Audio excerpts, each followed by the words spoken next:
Online. Here are today's top stories. Road closure finale, Tories lash out. What if I was them? I would do a little bit more. Candidate debate, have you cast your vote yet? And Winchester hope to dump their Derby rivals out of the Cup. A Conservative politician has criticised Network Rail's decision-making process following a meeting explaining that the imminent closure of Stoke Charity Bridge. This comes after the recent St Cross and Andover Road closings. Stuart Appleby finds out more. The final Network Rail public meeting has seen local residents briefed about the upcoming closure of Stoke Charity Bridge, located just outside Winchester. The move follows Network Rail's closure of St Cross Bridge earlier this year and Andover Road Bridge due to close in the coming weeks. Imagine if you were going for a big operation and the doctor didn't tell you what he was going to do. It would be bad enough. And I think that's the same with this project. Is that I think Network Rail have done what they're statutorily obliged to do. But I think if I was them, I would do a little bit more. They could have linked in with us. I don't think they've done enough of that, and that you can see that in the correspondence that comes through to people like me. Network Rail is defiant about the job they are doing. I just disagree with him on that point. We've briefed the PPCs. I'm satisfied. That's my responsibility within Network Rail. I'm satisfied there's nothing more we could have done down here. The feedback's been positive. Obviously, we can't leave it at that. We've now got to take it forward. I think just communicating with us as locals as to what's happening, when it's happening. They provide the solution which closes the road, puts maximum inconvenience on the residents because they know they don't have to pay the residents any compensation. Stoke Charity Bridge, based in Kingsworthy, is due to close on April 6. The way that Network Rail has handled it, particularly right at the very beginning, has caused some ill will that's taken time to sort out. Although residents will have to endure the work for now, Network Rail have given the new bridges a 125-year guarantee. Stuart Appleby, Winchester News Online, Kingsworthy. University Union boss Mick Jardine says the University of Winchester is set to weather the recent spending cuts thanks to large financial reserves. Claire Icebrandy reports. Having announced large budget cuts across the board, it looks as if the Higher Education Funding Council have spared the University of Winchester from too much pain. And this university has not come out as badly as most universities have done. So that's something to be grateful for. Having said that, it is a cut in real terms, and that is bad news for the university. Also, there's a possibility of further cuts to come. So academic staff are anxious about the implications of cuts. Whilst the university management refused to go on camera, they were adamant that they would not be cutting jobs. While the cuts announced for the sector are severe and will undoubtedly affect investment plans, the university is reasonably well set to deal with them. We are therefore not planning any large-scale job losses. As the graph shows, the university's budget has actually increased. It is only a loss as the increase is lower than the rate of inflation. Though the university has fared well, the prospect of yet more cuts after the general election will no doubt force the university to tighten their financial belt. Claire Icebrandy, Winchester News Online. This week at the University of Winchester, it's all about votes, and the candidates have been trying to get yours. Lucy Pilgrim went to the election debate to find out more. Electoral candidates were trying to get more people to vote for them in the debate session this week.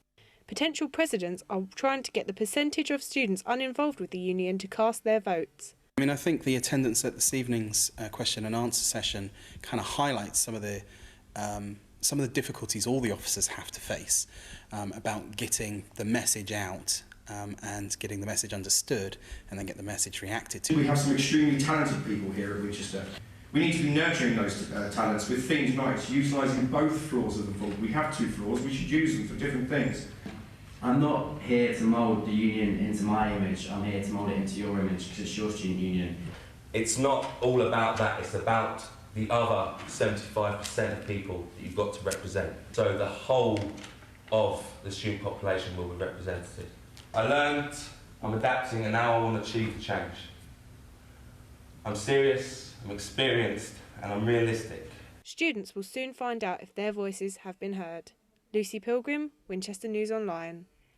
A government report has exposed a lack of ongoing learning amongst the people in the education sector, but the University of Winchester's Education Department has jumped to the defence of their colleagues. Glenn Hutt reports. Research carried out by YouGov on behalf of BIS, the Department for Business, Innovation and Skills, showed a third of people working in education haven't learnt a new activity or hobby in the last year. Education experts say that teaching standards could suffer as a result.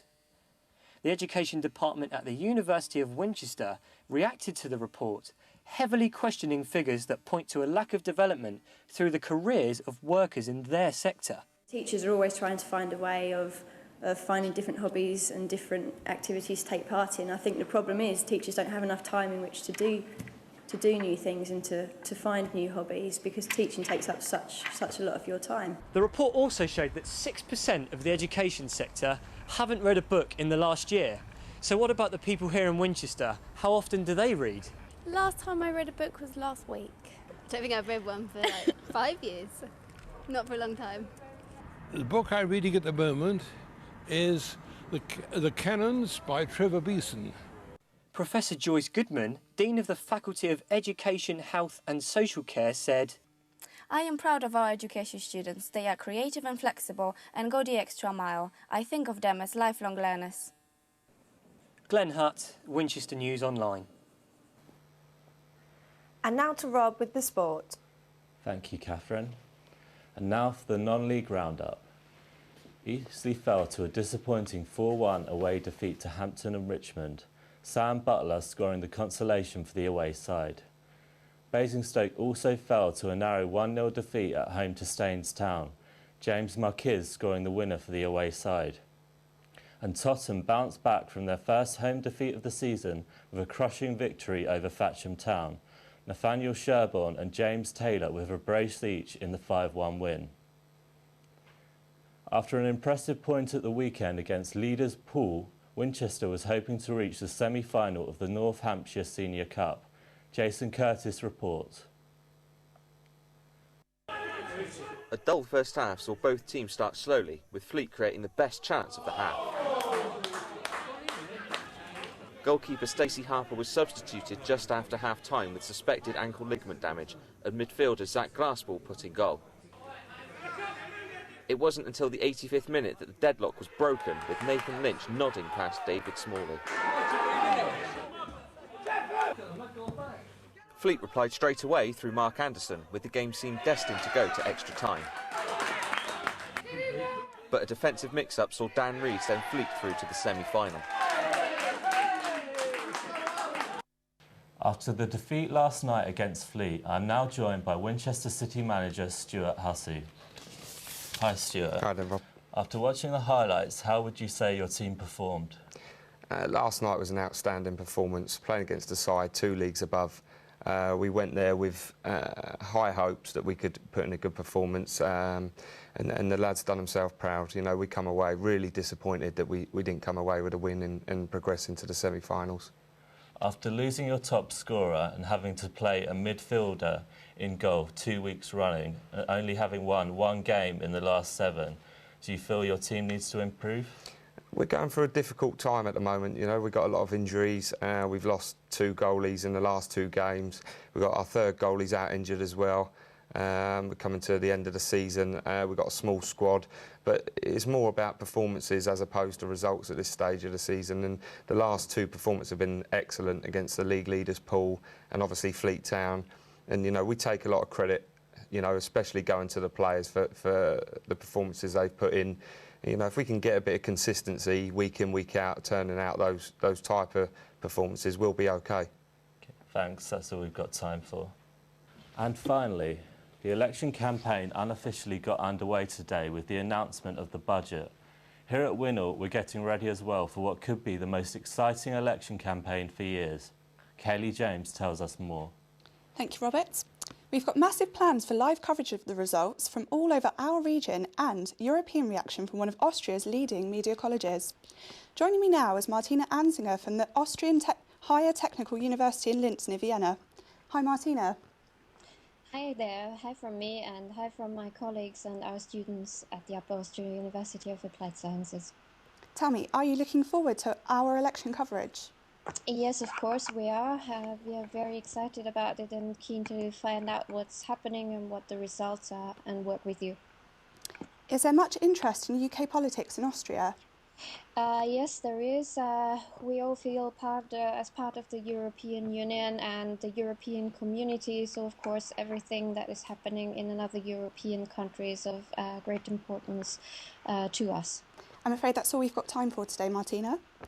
That's all for your news and sport today. Join us again after Easter for the latest developments. Log on to winall.co.uk. Goodbye.